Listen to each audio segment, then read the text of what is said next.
राम कृष्ण की प्यारी गैया सारे जग की माता है। राम कृष्ण की प्यारी गैया। संसारी पुरुषों के यहाँ कोई आध्यात्मिक उत्सव हो, ठाकुर जी का पाठोत्सव है, श्रीमद् भागवत जी की कथा है, लीला है, अष्टयाम सेवा है, तो प्रार्थना की जा सकती है कि प्रभु आपकी पावन सन्निधि में इस लीला कथा का रस हम लोग लेना चाहते हैं, आप कृपा करके बधारो। वो ठीक, वो अनुचित नहीं है, वो ठीक है, लेकिन ऐसे ही बिना मतलब के किसी महात्मा को बुलाना नहीं।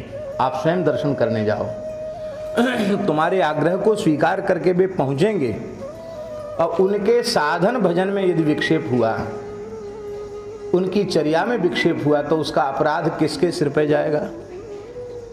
इसलिए सामान्य तरीके से महात्माओं को अपने घरों में नहीं बुलाना चाहिए, यह एक मर्यादा है। और अनुचित न माने, वर्तमान समय में शौचाचार की इतनी उपेक्षा हो रही है कि किसी भी गृहस्थ के घर में पानी पीने का धर्म नहीं है।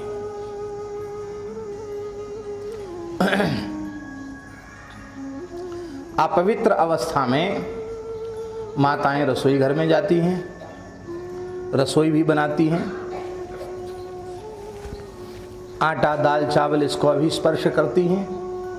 अब वह पदार्थ न तो ठाकुर जी के भोग के योग्य रहा और ना ही किसी संत अतिथि को जिमाने के योग्य रहा।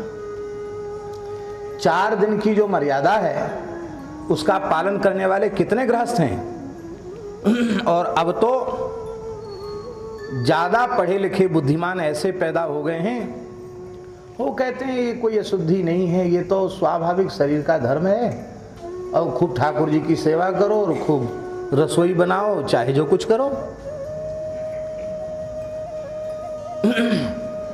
जो इतनी पवित्रता से रहते हैं कि ये सखरा है, ये निखरा है, इतनी बार मिट्टी से हाथ धोते हैं, जल और मिट्टी की पर्याप्त शुद्धि करते हैं, नल का पानी नहीं पीते हैं,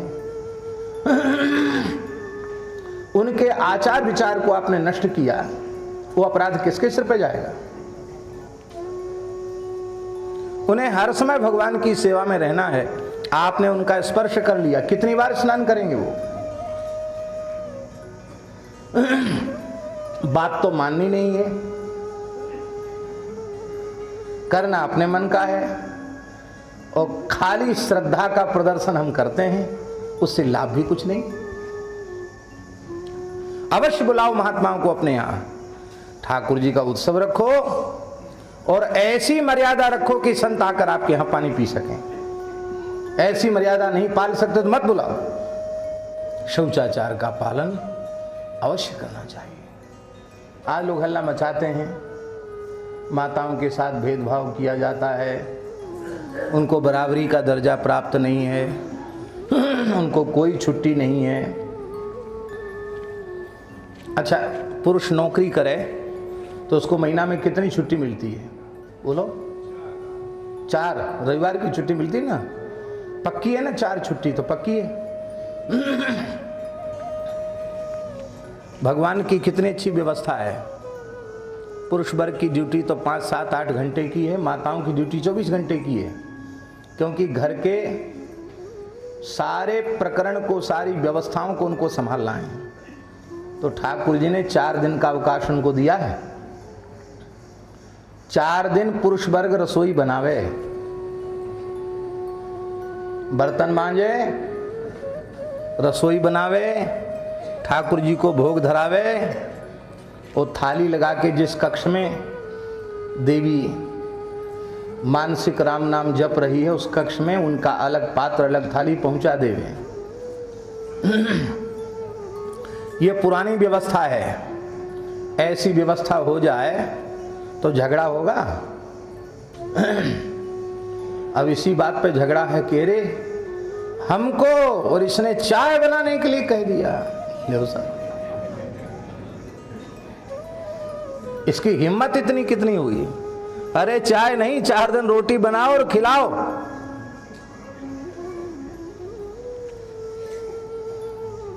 संयुक्त परिवार इसलिए अच्छे होते थे कि उनमें कई भाई हैं, इसकी पत्नियां हैं, सबके अशुद्ध अवस्था के समय अलग अलग होते हैं, तो जो शुद्ध अवस्था में वो बना दिया करती थी, बाकी उनको विश्राम, तो उनके उसरे पर वो बना दिया करती थी।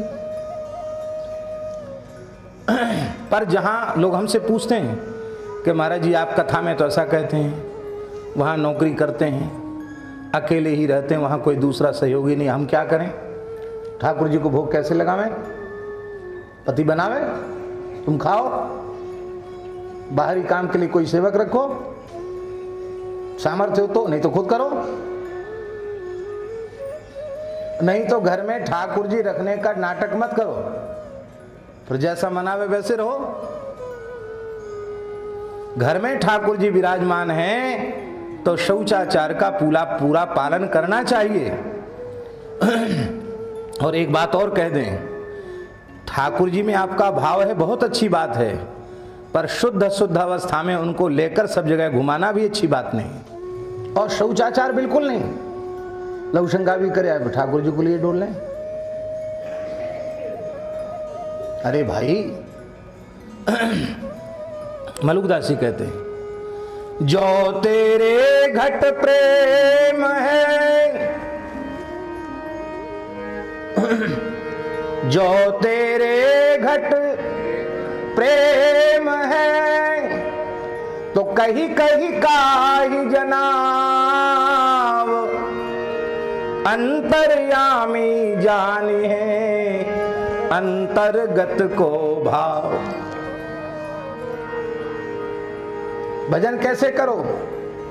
सुमिरन ऐसा कीजिए, दूजा लखे न कोय, होठ न फरकत देखिए, प्रेम राखिए गोय। प्रेम तो छिपाने की वस्तु है, बाजार की वस्तु थोड़ी है। हम इतना भजन करते हैं, हम इतने घंटे बैठते हैं, ये प्रचार का विषय नहीं है। प्यारी गैया सारे जग की माता है।